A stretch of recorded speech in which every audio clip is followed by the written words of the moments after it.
You'll never become a millionaire unless you understand this concept. Right, this is where you are right now, and this is where you want to be.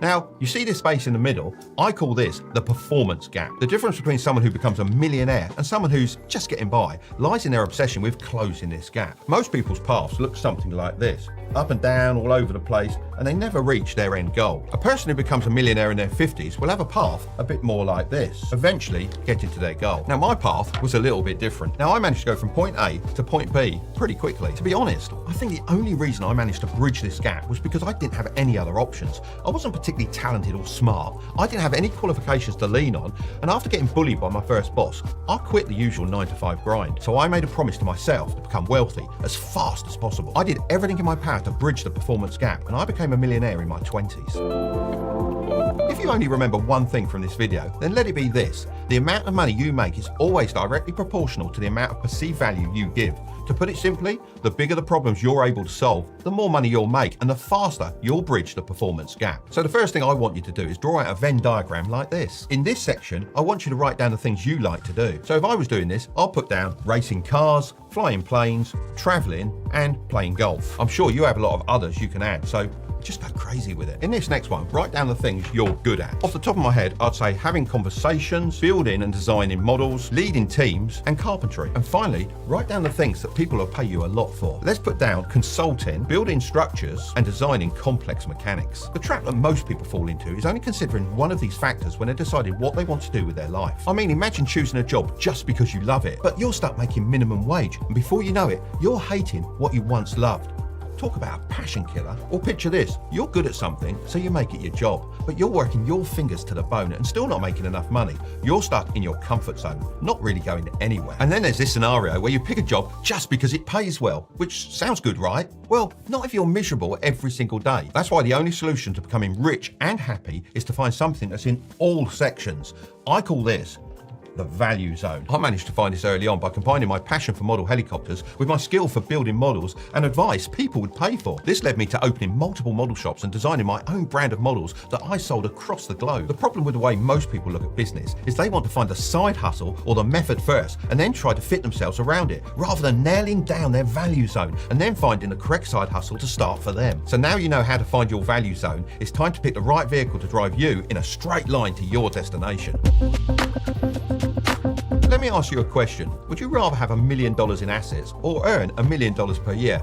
Think about that for a second. Of course, you want both, right? Well, to do this, you're going to need two different vehicles. One for making money and the other one for investing money. Let's start with making money. This should be your active vehicle. Think of it like a motorbike. You can choose between a product-based business like I started, a content business like making YouTube videos, and my all-time favorite, a service-based business. So why is a service-based business my favorite when I produce products and also make YouTube videos? Might seem a bit strange, right? One word: timing. And I'm not talking about time in the market, but instead your career timing. Your initial side hustle should have the potential to rake in about 100k a year. But remember, the venture that catapults you to 1 million or even 10 million a year is not going to be the same. When you're starting, resources are usually pretty tight, so it's smarter to launch a service-based business as it has minimal setup costs. Even better if you can do it from a laptop in your spare time. So take a look at your diagram again and brainstorm a service you can offer within your value zone. Now for investing money.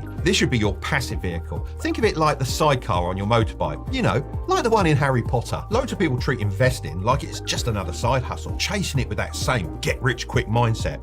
But here's the real deal. Investing isn't about overnight riches. It's a tool to grow your wealth. And if you do it right, you can just set it and forget it. After you've made your free account, all you have to do is select pies. These pies represent different slices of stock. For instance, if you have a pie with 25% Tesla, 25% Meta, and say 50% Google, and you invest $100, it will be divided amongst those stocks. This means $25 would go into both Tesla and Meta, and $50 would go into Google. You can choose to make these investments at a frequency that suits you, daily, weekly, or monthly. Let's set one up together so you can follow this video step by step. You have the option to use pre-made pies, and there's lots of options in here, such as this one that focuses on companies that pay dividends, and this one here that invest in AI companies. Although this looks simple, please always do your own research into stocks you want to invest in, rather than just trust in the pie creators. This pre-made option is great to give you some ideas, but I encourage you to make your own. So let's go back to select build a custom pie. Now you can select whatever stocks you want to include in your pie. So if you're just a beginner, then simply click the S&P 500 index fund. This allows you to invest in around 500 of the largest public companies in the USA with just one click. This value projection is really awesome as well, as it shows you just how much you could make based on historical averages. I mean, say we invested £5 a day for 25 years. This says that you will have only invested £45,000 and your portfolio could be worth 1.04 million.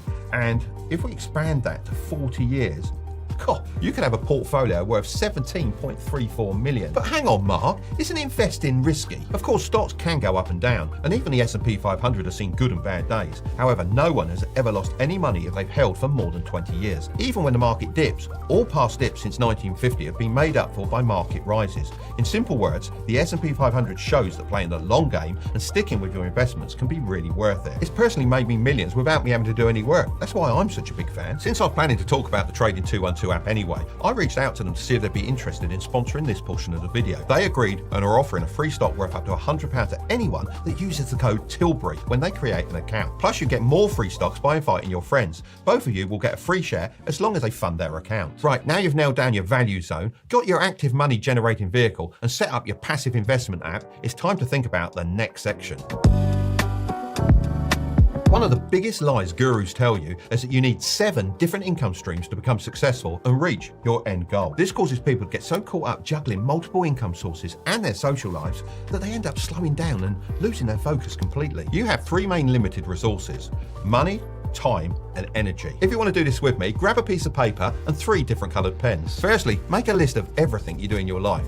This should include everything. Now draw a graph like this and divide it into segments corresponding to the number of items on your list. For my example, that would be 6 segments, but for you, it could be more or less. First, use a colour to shade in the proportion of money you spend on each segment every month. Then use a different colour to shade in the amount of time you spend on each activity monthly. Lastly, use yet another colour to show the amount of energy each task requires. You should have something that looks a bit like this. Here's the key: your resources will always be limited.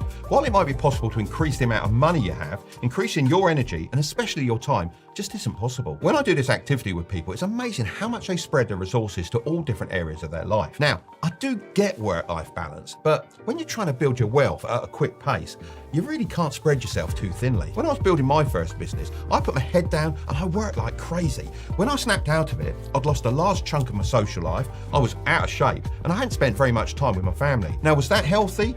Probably not. But did it make me successful? Very. I devoted all of my resources towards a single business for an extended period.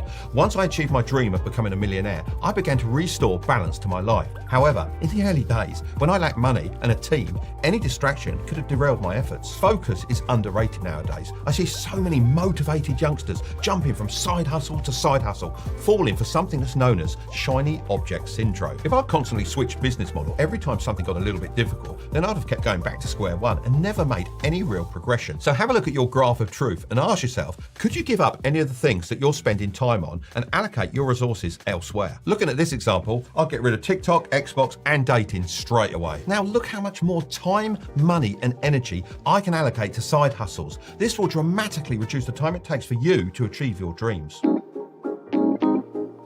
There's a great quote by Jim Rohn that goes like this: if you really want to do something, you'll find a way. If you don't, you find an excuse. So if you want to close the performance gap, then you need to understand the difference between obstacles and excuses. This is you, and these are your dreams. Between you and your dreams are obstacles, and these are what you need to overcome to make your dreams into reality. Looking back on my younger years, boy, did I have it rough. I was dyslexic, and my teachers would often label me as lazy and stupid. I left school with no qualifications to fall back on, and when I finally entered the workforce, I was bullied by my manager. These were the huge obstructions between me and my dreams. but I never allowed them to be my excuses. You may also be facing huge obstacles in your life, but you must make it your mission to overcome them in order to achieve your dreams. Because if you don't, then those obstacles become the excuses that block the path to your dreams. And then you're just left staring at your biggest excuses with your dreams just out of sight. Excuses, not obstacles, are the single biggest reason for people never closing the performance gap. Whenever someone says to me, I can't do something,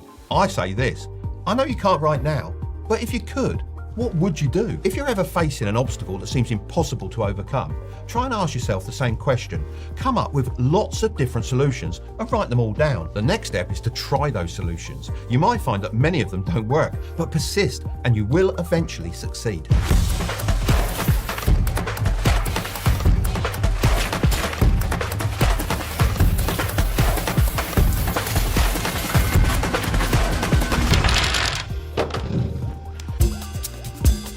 If you've been watching my channel for a while, then you've probably heard me say that your net worth goes crazy after 100k. And the biggest reason for this is the compound effect. It's rumored that Albert Einstein even said compound interest is the 8th wonder of the world. He who understands it earns it. He who doesn't pays it. I've shown in the past how true this is for investing money, but this is even more important when it comes to your knowledge bank account. Most people fail to bridge the last section of the performance gap because when they leave school, they stop learning. Let me show you why this is a huge mistake. These initial blocks symbolize the basic concepts and principles you learned at school. For me, that was the basics of English and maths. Continuing to place yourself in challenging situations enables you to keep learning and growing after school.